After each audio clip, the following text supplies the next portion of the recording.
At the FOMC meeting that concluded today, we maintained our policy interest rate, but made some significant changes to our statement. Since the beginning of the year, we have judged that our current policy stance was broadly appropriate and that we should be patient in assessing the need for any changes.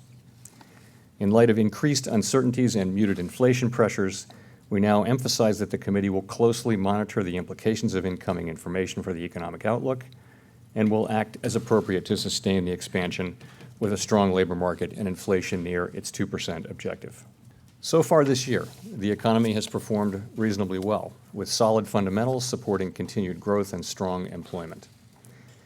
Inflation has been running somewhat below our objective, but we've expected it to pick up, supported by solid growth and a strong job market. Along with this favorable picture, we've been mindful of some ongoing cross-currents, including trade developments and concerns about global growth. In the weeks since our last meeting, the cross-currents have reemerged. Growth indicators from around the world have disappointed on net, raising concerns about the strength of the global economy. Apparent progress on trade turned to greater uncertainty, and our contacts in business and agriculture report heightened concerns over trade developments. These concerns may have contributed to the drop in business confidence in some recent surveys and may be starting to show through to incoming data.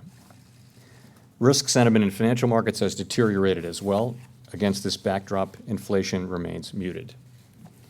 After running close to our symmetric 2% objective for most of last year, inflation declined in the first quarter.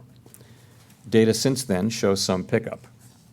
Participants broadly see inflation moving back up toward our 2% objective, but at a slower pace than had been expected. The central tendency for 2019 core inflation, which omits volatile food and energy components, is between 1.7 and 1.8%. Setting aside short-term fluctuations, committee participants expressed concerns about the pace of inflation's return to 2%.